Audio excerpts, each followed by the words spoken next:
here with Sarah Aubrey, and we're running a webinar on her home and how she improved the energy efficiency and the other things that she's done to make it more sustainable. So yeah, thank you so much for coming along, everyone. Before we begin, just like to acknowledge the traditional custodians of the lands that we're tuning in from today in North Sydney, the Camaragal people, and pay our respects to elders past and present. Couple of things before we begin. Just a note that the session is being recorded, and we will share a link with everyone after the event.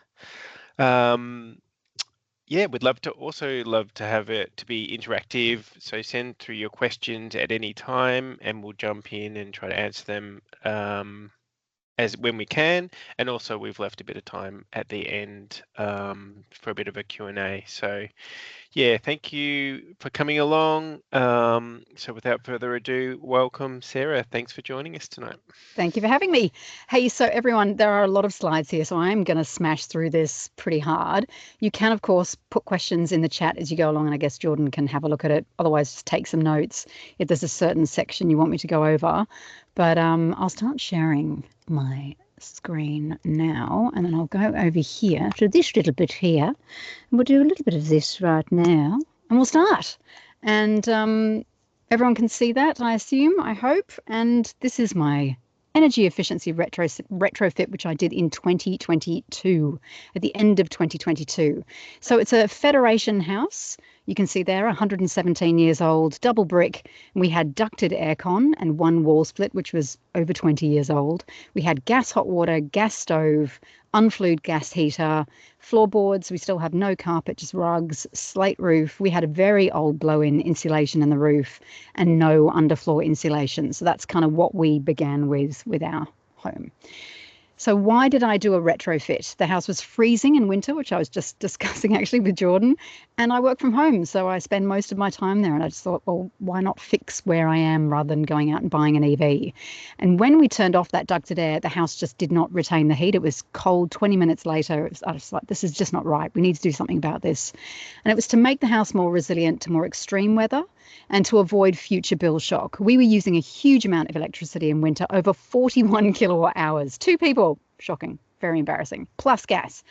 The air quality from the unflued gas heater was also making us quite sick, quite nauseous, headachy, sleepy, not great. I'm amazed we didn't just cark it. And I listened to Saul Griffith's book, The Big Switch, and I just was really inspired basically to make a change by decarbonising my home. So my first advice is, if you are thinking, look, where do I start? I'd advise you to join the Facebook group My Efficient Electric Home if you haven't done that already. And also local groups like, and they cover a lot of Sydney, Inner West Community Energy. It's a free, not-for-profit organisation that will help you install solar and a hot water heat pump. They'll also give you advice on gas stoves, and Renew. They're fantastic as well. And they're often at events and will give free advice at things like Everything Electric, which will be coming back to Sydney in March, which I would highly recommend as well.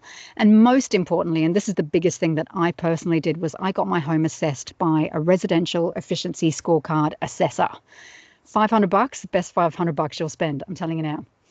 So before getting assessed, I'd done just this handful of things. I had replaced the halogen downlights with LED lights. I'd upgraded the glass in my windows from single pane to a double laminate and reconditioned our traditional, sash windows, wooden windows. And they'd also draft proofed around those windows and around the doors. And we'd installed a small 1.7 kilowatt solar array. And yes, I do know that is now way too small, but that's what my solar person advised, which is a story in itself. Okay, so the first assessment came in at 2.9 stars out of 10, which is pretty shocking, but the average Australian home is actually only 3 stars out of 10. With solar, that does bump you up. Even when just that small solar array, that bumped us up to 5.5. But this explained why the house was freezing. And this is just what a scorecard looks like. And it gives you a comfort rating of hot weather, cold weather.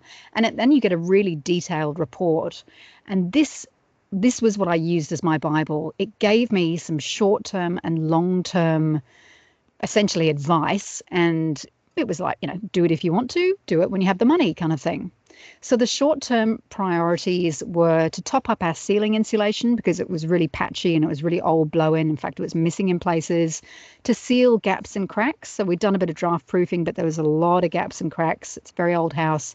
And installed chimney stoppers because I didn't realize they were open. Yeah, well done me. We had the actual chimneys removed, but they were open into the roof. So that's where all the hot air was going. So longer term upgrades were to replace the gas stove with induction, to upgrade the ducted aircon, which was over 15 years old and very much at the end of its life, with energy efficient single wall splits, reverse cycle, increase the solar PV to bigger, replace gas hot water with a heat pump. And of course, this is like do it in your own time kind of stuff. Upgrade window coverings. So some windows didn't have very good window coverings on it. I'll show you what I did. Underfloor insulation, and replace the range hood with and duct it outside. Because if you close up all your gaps and cracks in your house, you need to make sure you duct those cooking smells out of the house. So the biggest question is, what order do you do things? And this is what you must consider above everything else, because you might actually wreck something. So you can see there, that's what my very old and crappy roof insulation looked like. But if I had done that first, even though it's probably the best thing in terms of bang for my buck, I would have done all of that, topping up the solar, running circuits for the new induction. We put in a ceiling fan. We did all this electrical work, and it would have just completely messed up that insulation. So I decided, for example, to leave that till last. And if you have even just a 5% gap in your roof insulation, it is the equivalent of a 50% loss. So if you put in R6 bats and you've got 5% worth of gaps, it's actually more like R3 value. So you really do need to make sure you keep that insulation pristine.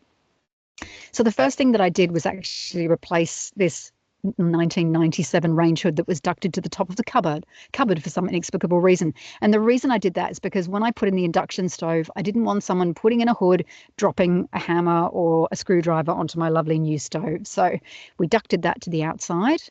And then we decided to replace the stove. Now, you'll need a plumber and an electrician if you have a gas stove. You need to get the plumber around to cap the gas and turn it off so that it's capped in the kitchen, and then they will remove the stove for you.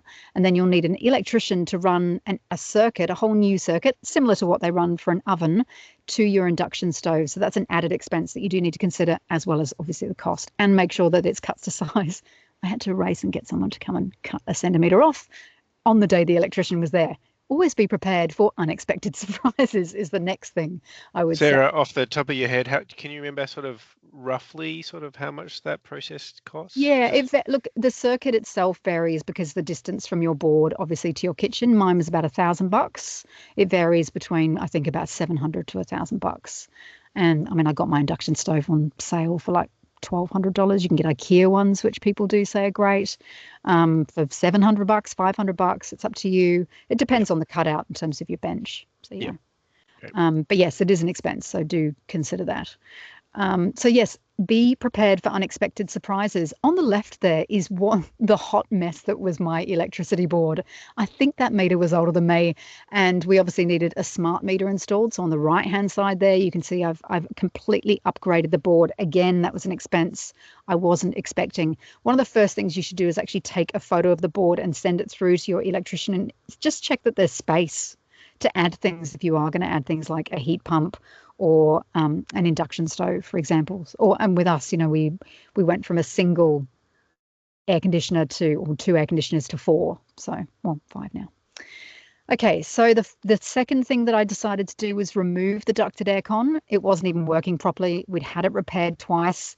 The ducting was at the very much end of its life. It lasts about 12 years. This was 15 years old. The hallway was really warm. The rest of the house was not. So it definitely wasn't working properly. So it was really inefficient. As you can see, we were using over 42 kilowatt hours a day, which is terrible. And it meant also then that we could actually put in underfloor insulation. It also made just trying to do anything under the house impossible. And those are my gorgeous, gorgeous single reverse cycle wall splits. There you go. Just up and out of the way, some of them, they're great. I did lots of research on wall splits. Yes, I did do a spreadsheet. I am that nerdy, because I actually find all the information is sort of laid out differently on different websites. My Efficient Electric Home has lots of information about aircon, but I did this one. The most important things in the center there, it says EER and COP. Those are your heating and cooling ratings. Those are the things that you want to be the highest. Okay, that's the most important. The other thing that I also cared about was the decibel rating outside, just for my neighbors, and even inside, how noisy it was. So you can put all those things in one place and kind of make a decision. Now, the one that was slightly more, the Daikin Alira X, was actually just slightly more efficient. Honestly, so small, didn't really matter. But it actually mattered to me. The size of it on the wall was actually substantially bigger. Old crumbly walls, they were just too big. So that's the one I went with. So that, I mean, look, do your own research, but I'm very happy with what I did. And yes, I was nerdy. So the next thing I did was some draft proofing in my fireplaces. You can see there, this is the old kitchen hearth, and there was just a metal plate there, and just goodness knows what used to fall down in there. So I got some foam cut from the foam booth in Surrey Hills. I just measured it and just measured, then added like 10 centimeters to the length and the width. And they just went in there and they just did high density foam that's probably 10 centimeters thick. And they cut that for me, and then I just shoved that in there. So that was, and again, there's another example there. And then I also filled in all the wall vents. You don't do the outside, you leave them alone so that the cavity can breathe. But those wall vents are there because of gas. If you get rid of gas from the inside of your house, you no longer leave those, and they are terrible for thermal efficiency.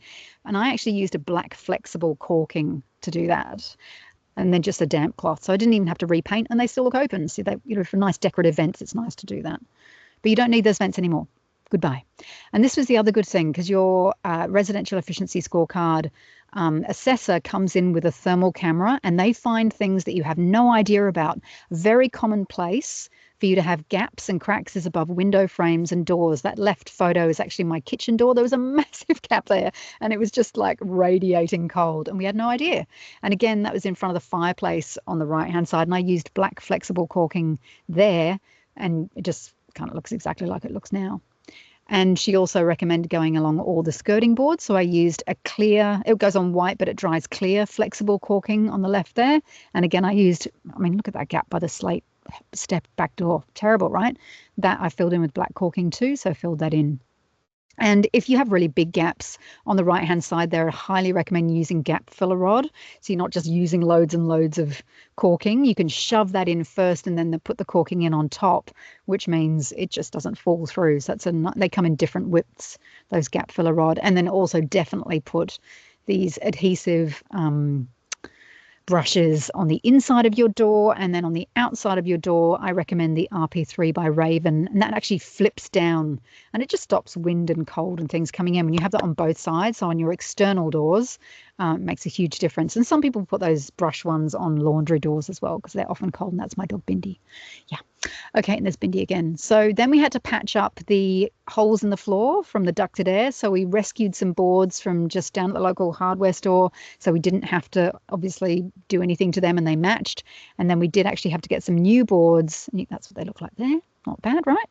And then where the return was for the ducted air, we had to actually pull all that up, and we used again some of those boards on the right hand side around the house. And then that room actually did need anyway to be sanded, so we did that, and that's done. So there you go. Next was underfloor insulation. Hopefully everyone's keeping up. That's what it looks like. It comes on rolls, and I'll just show you what it looks like that. And if you've got any hatches, make sure you do the hatches as well, because obviously that's a big hole. And this is what it looks like under the floor. They go along at 10 centimeter intervals with a staple gun. And as you can see, it's perfect because you can still see the joists and bearers. You can see all your electrical cabling. If someone needs to come and do a termite inspection, they can still do all those things. And that made a massive difference, I have to say, and from another angle, because look at it, it's just gorgeous. And you can see there, it's actually it's like 60 centimeters at the front of the house there. It's not very high at all. As long as this person can get under there, it can be done. Okay, I was going to leave the gas, hot water, but I went, no, I just want to get off gas. I just want it gone. And even though that was still perfectly fine in terms of being in working order, I just wanted to completely electrify the house. So I got this Reclaim heat pump. Again, there's lots of information at My Efficient Electric Home about that. I highly recommend actually joining. They've got a great spreadsheet about heat pumps and rate them and all that sort of stuff, and lots of discussion about it. Reclaim and Sandon are at the top end, and I would recommend Apricus for you can actually get a heat pump that's a single one as well, and the compressor is in the top of the tank. So that's a 315 litre tank. That tank's actually made in Victoria by the Earthworker Collective. They're coal energy plant, coal generator workers who when it's closed, they've been retrained in manufacturing to make these stainless steel tanks, which are wrapped in recycled plastic. So that was a bigger expense than if I'd just gone about bog standard one, but I wanted to support a green transition of workers. I just thought it was really important to do that. That thing is amazing, and it's on a timer, and it comes on at 10 a.m. or 11 a.m. depending on the time of year. It runs for 2 hours, and it uses 2 kilowatt hours for the entire day, whereas an old school electric tank uses about 8 kilowatt hours a day. So it just gives you a how, and the solar covers it, right? So the last thing to do is to get rid of that. Yes, that was a very satisfying moment. Goodbye. And one of the other things that we did was remove what should be anyway removed because it's purely ugly, the ugliest ceiling light fitting you've probably seen, and put in this fabulous fan. And that's actually one of my favorite things we put in. It's just a small thing, but in the bedroom in summer, it's just so delightful and so cheap to run. It's so cheap you can't even really see it on the app. Like you just draw so little energy. It's so energy efficient. It's fantastic. Sarah, can we talk about, just touch on the getting rid of the gas? I've heard a lot of stories about, it being quite difficult. What was your experience? Look, that is if you read Saul Griffith's latest book, he actually interviews me in that for my civil disobedience, where I didn't actually pay the abolishment fee, which is about $1,300. I actually got my plumber to remove it. I don't recommend you do this because they do have stickers on some of them saying you'll be fined $20,000. Mine didn't have a sticker on it. And I just got my plumber's details with his license number, and I took it out to Old Guildford where their metering place is, Gemna's, I think it's called Infra or something, and just plopped it on the table and went, here you go, I'm returning this. And then I called up Power Shop, who I was with at the time, and said, look, I don't have gas anymore. They don't actually have in the system, computer says no. Out at Zinfra, it was a 3-page carbon booklet. So it wasn't even a computer there. I was like, sweet. So they gave me a receipt.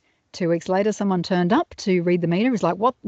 Left his number going, what's going on? So I had taken a photo of the last reading, sent it to him. 3 weeks later, someone else turned up, scratching his head going, where's your meter? And it was just capped. He went, oh, no, that's no. Okay, all right. 3 weeks later, again, someone else turned up and went, oh, you can't leave it like that. That's not safe. And I went, okay. And then another 3 weeks later, someone turned up in a little team, dug up the street, took about 5 minutes, disconnected the gas from the street, and off they went. And I never paid a cent. So that's the story. Shh, don't do that. I'm not recommending that. Anyway, that's my civil disobedience. There you go. So we bumped up our solar from 1.7 to 4.7. It's still not huge, obviously. That's small by most people's standards. On the left, there are cellular or honeycomb blinds. They're like a concertina, so they've got a little air gap in them, and they're fantastic. And you can see they actually can open from the top and bottom for privacy. They're particularly great in apartments, I think. Or you can just get traditional ones that just open from the bottom. And then in this room, which has curtains on the right, we put in invisible pelmets, which is basically just a piece of perspex that sits across the top and helps with keeping the heat in. Now, this is in my roof, so now it starts getting interesting. That is my skylight in my roof. My builder, and I put that skylight in with my builder, he did not insulate it, which is why our bathroom was freezing cold. And I was always like, it's like there was like a chimney basically in my bathroom, and it kind of explained a lot. Also, because we had replaced the ceiling in the bathroom, he had bought a bag of insulation and run out and just didn't get any more, which I also did not know, which was another reason why our bathroom is freezing. So we needed to fix all of that. Now, that's what it looks like post haste or post, blow in top up. And you can see that is now insulated. And I put a little goat path, screwed down a little goat path up around the top there. So if any tradies need to go up there, they can. There's another angle because it's just really nice. Look at it. Can you see why I don't want anyone to come into my roof? I was like, that's the last thing I'm doing because I don't want it disturbed. Okay, and we had this problem previously. We used to have all the insulation used to fall through the hatch. So they put just bats around the hatch like that. And then another thing people often forget when they have roof insulation is to actually insulate the hatch. I took a thermal camera and I looked at ours, and it was just a big hole in our insulation. I was like, no. So those are just two pieces that are just cut, and they're just actually just resting on top of the hatch. So don't forget to do that if you already have insulation. So here are some of my tips. Pick the right tradies. Ask in My Efficient Electric Home or local Facebook groups. And before you start, explain what you're trying to do. For example, draft proofing, electrification, or removing gas. And if they don't get it, move on, hire someone else. There's plenty of people who will get it and are good to work with. Don't let someone try and talk you out of it. The number of plumbers that try to talk people out of putting in a heat pump, it's because they haven't bothered to do it. And gas is a massive part of their business. So you want one of the good ones that is all for it and understands why people are doing it. And think about the order of things. And there's no reason to rush. I did mine in 3 months like an absolute mad woman, but I decided to spend the money on that instead of an electric car. So I had the money and I was lucky enough to do that. And I'm very conscious of that. Not everyone's in that position, but just replace things as they die or as you can afford to do it. And then I got my house reassessed because I'm a crazy person, because I couldn't live with 2.9 stars and it came in at 10 stars. And I got it printed and laminated and put it on my board out the front of my house because I was pretty happy. So how is the house performing? Well, actually, there's an update to this, but as you can see, over winter, we were using 41.4 kilowatt hours a day. And then the year later, this period, you used 11.6 kilowatt hours a day. So we had essentially a quarter of the electricity that we were purchasing from the grid compared to the year earlier. And here's just another graph just to give you another example. That's pretty nuts, right? Okay, so recently, that's all changed because I have changed energy providers and I have installed a battery. Unfortunately, I installed this battery before the federal grant was announced, but I did get to use the state subsidy. So this is a 24 kilowatt hour SIG energy battery. These modules, you can see those bottom 3 sections are the modules, and then it's an inverter or controller at the top there. They come in 5 or 8 kilowatts. Those are 8 kilowatt ones, so 24 kilowatt hours. They're LFP batteries, which are fantastic. They are incredibly safe. They have fire suppressants in each and every module has a fire suppressant system. So if something did inexplicably go wrong with one module, the other ones are protected and it will shut down any fire. So they are amazing. In fact, SIG Energy, since me getting that battery, because I took advice from Brad Trethaway at Essential Energy, who researches and tests batteries, and went, I'm getting that one. I went, thanks, Brad, for doing all the research. I'm getting that one too. And since that was installed, SIG Energy are now the #1 battery in the country. So they've done very well. So the federal subsidy, which came in on the 1st of July, now means that batteries are now 30% cheaper, which is amazing. And the amazing thing about that battery, and it works right now and people are even using it right at this very moment, is that as part of that stack, you can add a vehicle to grid bidirectional DC 25 kilowatt DC charger. So vehicle to grid is being used right now. They've done testing up at Essential Energy. And if you live at Osgrid have approved it as well, it's happening. It's basically happening. It's totally a thing. Okay. And because I am also a crazy woman, because I couldn't let the subsidy go, I then bumped up my battery because it was so much cheaper to do it with the subsidy. And there's hardly any labor involved. It took less than an hour. I just doubled it. Each of those modules actually weighs 80 kilos, which is pretty amazing. So now I have a 48 kilowatt hour battery. And you can see here, since the federal subsidy started on the 1st of July, over 16,000 home batteries have been installed in just this first month. How amazing is that? What are the benefits of electrification and retrofit? So first and foremost, no gas bill. Our gas bill was, and this is back in 2022, $900 a year, and it's gone up, I think, even more than 26% now. We're using a quarter of the electricity we used to from the grid, but added hot water, cooking and heating to that mix. So go figure, right? How good are energy efficient things and insulation. The air quality in the house is noticeably better. The house hasn't dropped below 15 degrees, but actually it's even better now because, anyway, there's stories behind that. But now after 4 months of being with Amber, which is the wholesale energy market with battery and even our small solar array, we've had no electricity bills in the last 4 months. And we are currently $650 in credit. So we would have spent over this winter period without a battery easily $1,000 straight off the bat. So if you go, that's $1,000 saving, plus we've got $650 in credit in just the first quarter. So of course it won't be like that all the time, but you can actually see how you can, because you're on the wholesale market and you can play those price spikes, you can actually pay back that battery much, much quicker than you would if you were just with a regular energy retailer or not with a VPP, which is a virtual power plant. We can talk about batteries if you are interested afterwards. Okay. Tricks. So controlled ventilation. The vents in your walls are not actually called vents. They're just holes in the walls. Vents are something you can control, that you can open and close. So we just purge the house in the morning. I just leave the front door, back door open for half an hour, purge the house, give it a nice, and it's good. We've got a CO2 monitor in our lounge room and little hygrometers. I'll show you what they look like in a minute. Open the fan lights above your doors if you have them, so the windows above your doors. Sleep with the door slightly open. Trust the insulation. Turn off the aircon earlier. The room will stay warm for much longer than you previously would. You have to sort of relearn that. Close window coverings at night. Many people do not close their curtains, and that's a big hole in your thermal envelope. It's basically a giant hole. So close your window coverings and use the energy you produce. I mean, we get so little now for the feed-in tariff. And there's some people with Amber who've just got a battery and no solar, by the way.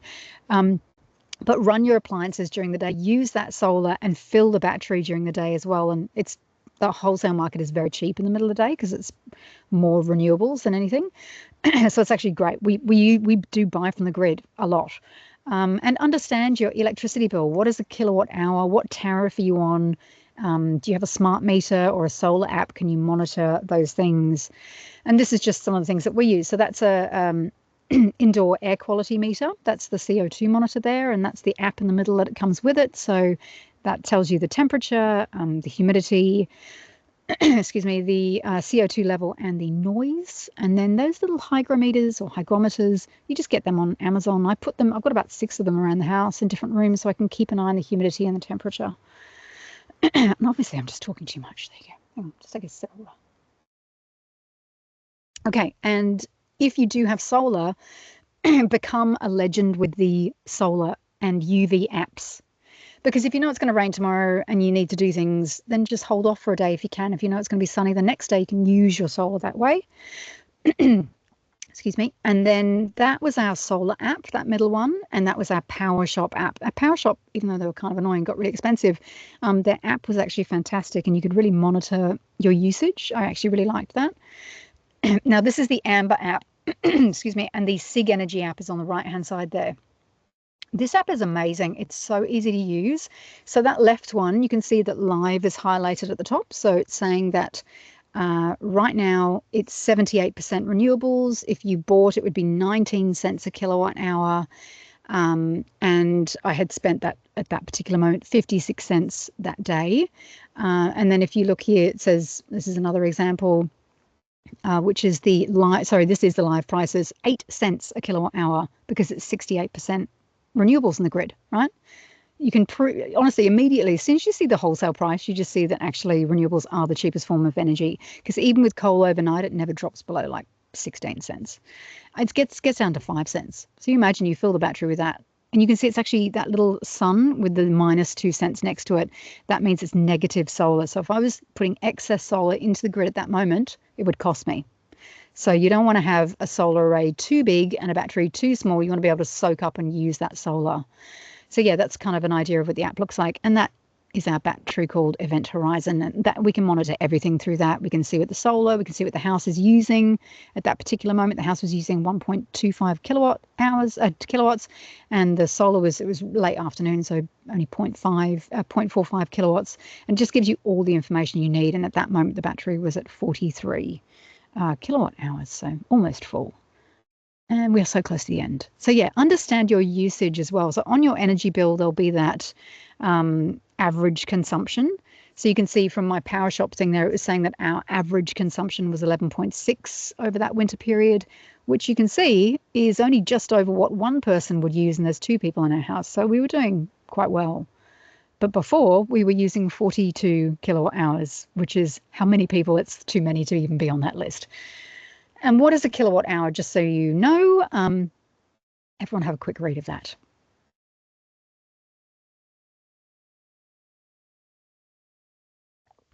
So basically, if you had an air conditioner that was using 1,000 watts and you ran that for 1 hour, that would be 1 kilowatt hour. And that's how they measure your electricity is on your bill. That's how they measure it. And my conclusion, here we go. This retrofit is indeed the best thing I've done and spent my money on, except, of course, my e-bike, which I love. And I can charge that from solar, which I love. The house is far more comfortable. Honestly, it's a different house to live in now. It's really amazing. We future-proofed the house for the next 115 years and for future owners. And a greenhouse, honestly, I think Domain said a house is worth about 17% more if it's electrified and has those energy efficient green things like solar heat pumps. So you're adding value to your house, but you get to enjoy it too. And it pays for itself and eventually saves you money. And we've future-proofed ourselves against, well, any bills apart from water. And we're energy independent. So we've had 3 power cuts since we've had that bill. And I went outside and we were the only house with lights on in the street. House didn't miss a beat. We didn't even know that we'd lost power, except that the speakers, when we were watching TV, just went, and we're like, oh, that's a bit weird. And then I looked at the app and it said Event Horizon is off grid. So amazing. And if you're on the fence, honestly, if you can, do it, because it's great. It's a really awesome thing to do. We're so thrilled with the results. The house stays warm for hours and we are very, very happy with it. There you go. We smashed through it. Well done. So I'll stop sharing. Hang on. There we go. Amazing, Sarah. And you're worried you could get through that in an hour.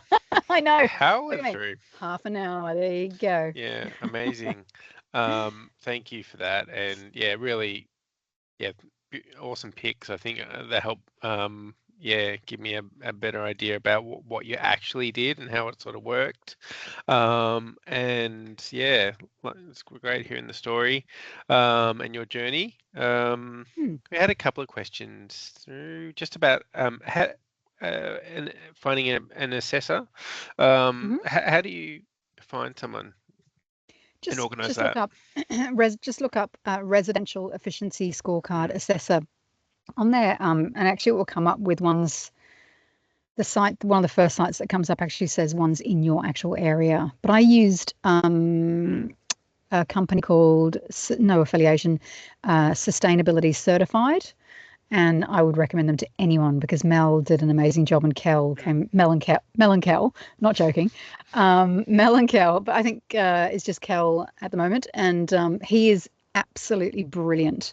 He's really good. So you'll get a really detailed report from them. Not all assessors are created equal, apparently, and some will give you a more detailed report than others. Yep. He does a really good job. So sustainability certified, I'd recommend. Yeah, great. Okay. I did share the link with the free trial currently open that is being run in partnership with CSIRO. I was a participant in that program, and it was able to organize a home assessment in about a month from the date of application. So I know they're doing thousands around Australia as well. So it's pretty fantastic. Yeah. Needed. Yep. What about insulation? There was a question from Roy about did you put insulation between the double brick walls? If so, how did you deal with the electric cables in the walls, etc.? No, Mel didn't recommend that. I don't think you need to. Like, a double brick wall's pretty good. I think if you have maybe a single brick with, like, my mum lives in a 1940s house and it is like a tent, in a place like that, I would definitely recommend it, but not for double brick. And honestly, yes, it would make your anything electrical then is just a nightmare. It will block the vents, which I don't think is a good thing. I actually had an issue which we didn't realize at first, actually, Roy. The insulation fell down into the cavity from the blow-in, and it was blocking the vents at the bottom. And we got that room it did that with got so damp. Like it was so bad. And I'm sure that they can potentially put stuff around that vent potentially so that it won't block it. But Yep. yeah, she actually didn't think that it was necessary. And I have to agree, the house is performing actually really well. As you can see, it's like a quarter of the electricity from the grid. So, and actually, look, to be honest, we're actually experimenting now. We've changed the way that we heat the house because my partner isn't very well at the moment, and so I have to keep the house at a very constant, healthy temperature. So we're keeping it at 20 degrees, and what we're actually doing is keeping the front and back aircon on 24/7, and we can do that because we can charge the battery in the middle of the day, super cheap, and as soon as 3 o'clock hits, the battery kicks in, and the house is essentially running purely on a battery then until about 10:30, 11 the next day, when we just fill it in that middle of the day from primarily renewables. So we skip all those really expensive periods. Like we don't have a peak because we skip it, and that we're on the wholesale market. So I know in some, I don't know if you're actually allowed to run aircon everywhere, but we put it on quiet mode and it seems to be fine. We've actually got no one living next door to us right now, but yeah, it's a really interesting kind of experiment now, because we used to just run everything in the middle of the day when the solar was shining, the sun was shining, and put the dishwasher on and put the washing machine on and do everything. And now it's like, I don't need to do that.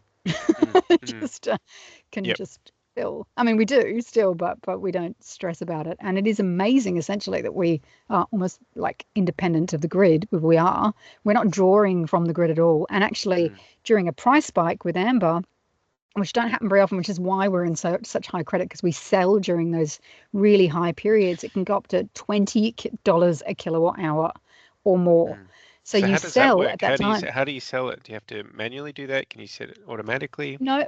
Oh, there's a couple of ways you can do it. So the nice thing about Amber is that you actually can take over. You can take control. They have something called Smart Shift, which is AI basically. It's like a virtual power plant where they can do it for you, and you can choose the kamikaze casino royale, let's make every cent we can version of that, or you can do I'm a bit more conservative. I like my battery to be full most of the time, which is what I'm on, and I've still managed to make that much money and not pay a bill by doing that.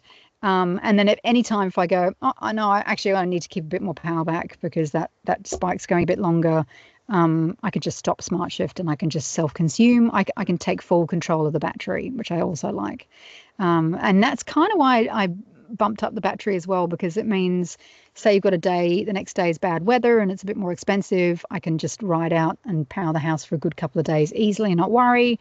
Or if it's a really long price spike, I can power the house and not stress, but I can also sell. I'll have lots there to sell. And I like supporting the grid at that time. We're pushing out gas and we're pushing out coal. So that's kind of what we do need to do that with the batteries that we have. And you'll pay off your battery much, much quicker by doing that as well. So is it more of an energy independent sort of angle rather than a financial cost payback sort of decision? Yeah, it was, it was to support. I did actually want to sort of do this as an experiment to be energy independent of the grid and to again further decarbonize the house, because we are so limited with our solar array, and we get so little for your feed-in tariff now. I was like, well, I want to use that energy, and when I found out so much of Australia's solar is curtailed because you can't turn off the coal generators. So in the middle of the day, we have all this solar and it goes to waste. I lost my mind when I heard that, and I went, well, I'm going to buy a battery and use some of that solar so it doesn't get wasted, because I can't generate enough. And then I'm going to feed it into the grid when needed. And that even if everyone just did that for themselves with a small battery, like an 8 kilowatt hour battery, and you just powered your house during your peak period and you just went, I'm just going to do that, that would be a really affordable way to just really bring down your bills into the future. Like payback, sure. I mean, batteries aren't going to get cheaper and cheaper anyway, but you don't need to get a giant battery. You could just stay on a regular energy plan or go on one of these EV plans where you can just fill your battery for those 3 hours. That's free in the middle of the day, and you can power your house. So there's different ways you can do it. You don't have to join the wholesale market. Yeah. So do you Are you looking at paybacks at all? Do you have a sort of estimated Don't make payback me. or Don't not? make me do maths, Jordan. I don't know. Of course I don't know. Oh, Okay, yeah. We'll leave it at that. I was like, I They're working just want to. beautifully.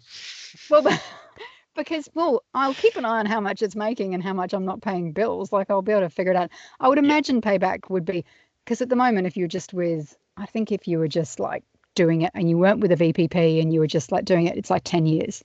But I suspect this thing is going to be paid off a hell of a lot. It depends on how many price spikes we have, right? Yeah. If things get a bit more interesting and volatile. But Mm. I like having the security that the house is safe in, say, a storm or these were unplanned outages. It's very rare for us to have them. In fact, I've lived here 15 years. I can't tell you when we've had an unplanned outage. We've had 3, which is really weird. Yep.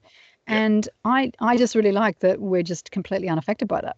Yeah. So absolutely. that partly the security of that, but also supporting the grid and knowing that the house is as decarbonized as it possibly can be. Yep. Yeah. Yeah. Great. Final question from Roy about the floor insulation that you used. Do you know? Can you remember the brand or type? Was it? So I used a company called, again, no affiliation, Four Seasons Insulation. Do you mean the roof insulation or the underfloor insulation? The underfloor. Okay, so that was Bradford 2.0 value, 2.0 Bradford. But if you, they do Sydney, Newcastle, Central Coast. They're from the Central Coast. They are actually really good. Bradford Okay. 2 R2. Great. That's what it was. And it comes. You can choose. I think you can probably choose the widths in terms of you'd need to measure between your joists and then go. That's the one that I want. You don't want to be cutting it. You know what I mean? They just roll it out. They put the plastic down underneath, and then they would roll it out underneath, and then they just like rip and then go through. So if you're going to do it yourself, you just want to make sure of that. Mm-hmm. You don't. There's just a question around how big your house is, or sort of square meters. Can you give us an approximate sort of? Yeah, the actual house is not very big. We actually live within the original footprint of the house. It's like 129 square meters. The house. Yeah. Okay. Yeah. Itself. Wow. So it's still the original. We haven't like knocked out any walls or done an extension or anything. It's actually still the original. The back veranda was boxed into a sunroom, which was that room that had the return. We cut the floor, like put the new floor, sanded that floor. So that was the old veranda. It still got the original like kitchen hearth, and the only thing that we did was like literally there was a storeroom next to the bathroom which we knocked out just to make it a bit bigger so we could have a separate shower from the bath. So it's not a very big house. It's got 3 bedrooms. They're all about like 3.5 by 3.5 kind of size, and the lounge room's like 4.5 by 4 kind of thing. And then kitchen dining just small. It's the original footprint, so not big. The good thing about it not being giant and open plan is that you can actually heat and cool rooms really easily with those single reverse cycle air cons, right? You can just kind of close things off. So if we want trying to warm up the house quickly, there's a hallway door in the middle, so we can kind of close that up and do the front part of the house, the back part of the house. We can kind of experiment a bit, whereas it's a bit more complex when you have a big open plan space, which is where ceiling fans do come into their own, because in winter you reverse their direction and turn on the aircon, and then it will push that hot air back down. So that's a good way of keeping those big spaces nice and warm. Great. So Tennille asked about whether a heat pump can cater for a family, so a family of 5. Absolutely. Yeah, totally. You can get even bigger tanks. Yeah, and then Danielle replied she's got a 315 litre, which easily caters for her family of 4. So yeah. There you go. And you can get I know you can get over 400 as well. If you just but here's the thing. No need to panic, because if you did actually run out, which I would be amazed, it lasts about 24 hours, the tank. If you did run out, there's a little button on ours, and you just press that button and you've got hot water. It heats up like a certain portion of the tank, so you have hot water again within about 20 minutes. It will take longer for the whole tank to go, but if you did need hot water, you could do it. Oh, right. Yeah. Okay. Is that standard across most heat pump hot water systems, or yours? That is an excellent question. I haven't heard that before. I can just tell you about mine. Okay. Yeah. I think I'm not going to answer that question because I actually don't know. Yeah, no worries. Yeah. I'd imagine it probably is quite common amongst them, because that's probably a concern that people would have. If you've got instantaneous gas, you don't have to think about that. So. Yeah, I've got a 220 litre tank, and I've had 10 people in it staying in a house over the weekend and never had a problem. So, yeah, it's been fine. Yeah, but she's probably got teenagers, Yeah. maybe. Yep, true. We know Could what be a they're like. difference. Yep, Or, yep. women washing their hair. These Mm, things take a while. So yep, we've never run out, put it that way. And we've yep, had guests and people staying. We've never run out. But yep. so, Great. yeah. Paul asked about draft proofing. Is that you can do it DIY, right? That you don't I did need all to that. hire someone to do that? Paul, I did that myself. I had never used a corking gun in my life. I watched a YouTube video how to do it, and I'm the corking queen. I'm the corking queen. Yep. So, yeah, nothing a wet rag won't fix. So, Yeah, great. like seriously, and Yep. and the nice thing about that is that you can do that in your own time, bit by bit, right? So I went. Mm, Today I'm going to do the vents in this room, or I'm going to do the hallway skirting boards today. So you don't have to do it all at once, but you can do it in your own time. mm, And actually, the vents I had to kind of do it bit by bit and come back a day later and sort of build it up. yep. But yeah, that's actually one of the best things you can do, and it's one of the cheapest things you can do, and you can do it yourself. Yep. Great. But you do have to remember you can't have gas inside your house. You have to at least get rid of your gas stove and your gas heater. You can have hot water outside the house, but don't close up those things. And again, those adhesive things, I put all those little, and the one that screws on that goes from Bunnings, the actual draft thing under the doors. I did it like myself. You just get them at your hardware store, and Yep. that makes a massive difference on your external doors, because a gap under those external Mm, doors, you feel it. It's huge, very simple, small thing you can do, mm. but yeah, big difference. Yeah, Yeah. great. Question from Councillor Santa about whether solar makes sense in strata. Absolutely, yeah. So, Yes. Mm. I mean, it's dependent on building to building, but yes, there's we've got a lot of buildings in North Sydney and surrounding areas that are adding solar, and some are either as well adding a system which can split into the individual units as well as common area. Oh, that's So, good. Yeah, mm, that's good, because I mm, mean that you can reduce those common area costs quite quickly with LED, but I want to see more of this balcony solar that they're doing in Germany and different mm, places, where you yep, can take it with you as a renter and hang it on your balcony, and even batteries like that. So I think that's going to be the next step that we'll yep. see, I that, think we'll you can get there too. Yeah. take it away and actually empower renters, because that's the big thing, right? It's really unfair that we can't just have this stuff exclusively for homeowners or just people living in houses. Yep. Absolutely. But yeah, Mm, I think we'll see more of that. I think there's also, you can do off-site solar farms, aren't there, as well, that you can kind of buy into and do stuff like that as apartments as well, if your roof isn't right for it. yep. I think Yep. we're going to find lots of solutions, which is good. But yeah, it's frustrating, Mm, I'm sure. mm. Yeah. What about the window covers that you installed? Can you tell us a little bit more Oh, about yeah. them? So those honeycomb blinds, those were because there was nothing on that window. Oh, Mm, what was that? No. Oh, yeah, there was just a roller blind on that window, so it was crap. It did yep. nothing. Things like plantation shutters, they look lovely, but certainly they're just not very good. So those curtains I already had, and they're lined and heavy. So again, just putting in those, what do we call them? The perspex things above the invisible pelmets. I Mm, mean, if you can have, and everyone just goes, pelmets are like, oh my God, you can actually have nice pelmets now, but pelmets are amazing because they block that at the top. So bring back the pelmet. yeah. So if you can't handle that, get the invisible ones. But yeah, those blinds, the honeycomb blinds, have been extraordinary. And so that was what she was talking about. And actually that glass that we put in, that double laminate glass, made a big difference thermally as well, because it was no longer 100-year-old single pane freezing cold. Mm, It definitely, and acoustically as well, because we're near the airport. So yeah. that made a That's not a way massive you can difference. retrofit The window inside looks, the home. Is that right? And you just fit it in with no, the original frame? No. no, yes. So they actually removed the glass, get rid of the glass, put new glass in, Oh, okay. Right. and it's a double laminate. It's much heavier, so they actually have to put new weights in the windows. Our windows were like like most sash windows, they would go, and now it goes shh. Like, you know what I mean? So they put these amazing brushes around they routed around the windows and put in these amazing brushes, and I then repainted them. And honestly, they just go shh. Amazing. It's kind of like double glazing, but not as good as that. But on the residential efficiency, because I actually did a bunch of the training of the scorecard assessor training, and on the list of things that you do in your house, in terms of the efficiency, there's actually not a huge difference between double glazing and good window coverings, like heavy curtains.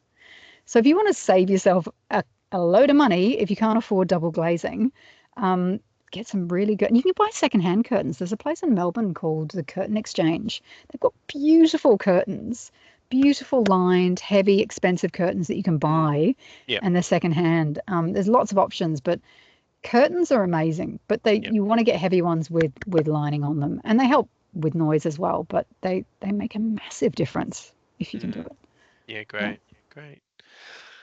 I think we'll wind it up soon. So maybe the last question about, so how much can you talk about? Yeah, I suppose there's a question about spend. What it cost? Yeah. Don't know how much detail you can get in that. Jordan. Well, it's hard because it's a living experiment. Okay. Well, every house is different, right? Yeah. And you can make choices. You can make expensive choices or cheap choices. You can get expensive solar with a 25-year warranty, or you can get a crappy solar array that might die in 5 years. The heat pump I got was top of the range. I didn't have to buy that tank. Back then, it was $6,800. You could get a Reclaim heat pump for $5,000. So you can make your choice. You can buy a single Apricus one or an iStore for half that price if you don't need a giant tank. I had to replace my air conditioning. Many people have air conditioning already. So that was $10,000 that I just had to spend. I had to upgrade my board. That was, I think, it was like $3,000 with the install, like the circuit and upgrading the board. That was an expense I didn't think I'd have to make. The insulation, I think, to top that up, and of course this is like 2022, so everything's more expensive now. I think from memory that was about $4,500, and I think $3,500 for the underfloor insulation, or it might be the other way around because it was just topping up. Okay. Don't quote me on that. That bang for your buck is just a massive instant improvement, I have to say. And do your window coverings, because again, no point doing that when you've got a giant hole in your wall, which is your window.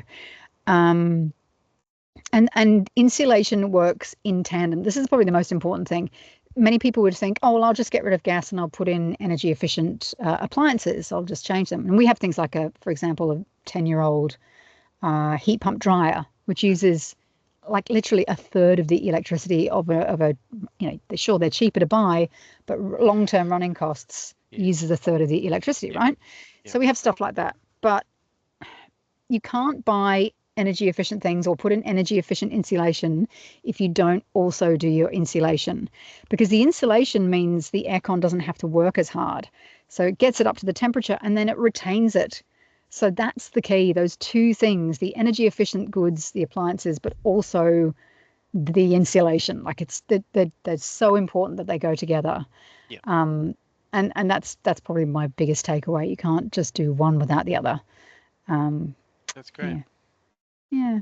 That's kind of what I learned. And also a lot of the stuff I learned from the scorecard assessment stuff that I went through. It's so interesting. And of course, everyone's got different.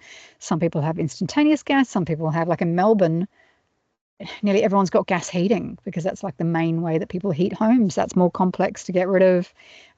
Heinously expensive. Definitely the most expensive way to heat your house is with gas, and especially if it's ducted gas. And you can have a single gas heater, or you can have an aircon on the wall, and for some inexplicable reason people think the gas heater is cheaper. It is not.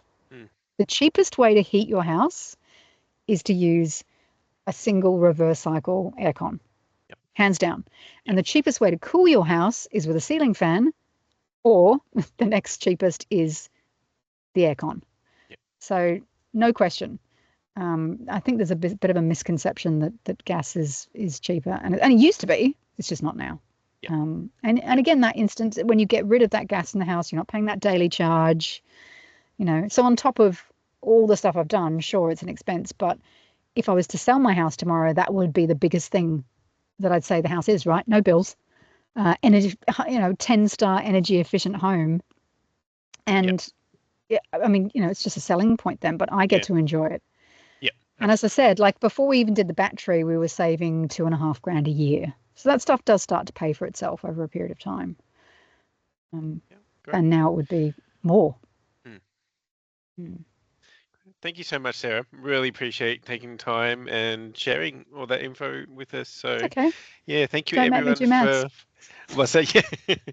Thank you everyone for joining us tonight as well, and for your questions. Yeah, have a great night, and we'll send out the recording in the next couple of days. Thanks everyone. Thanks Have your again, dinner. Sarah. Oh, and if you're not following me on Electrify This on Instagram or TikTok, please come follow me, or YouTube. There you go. Good night, everyone. Good night.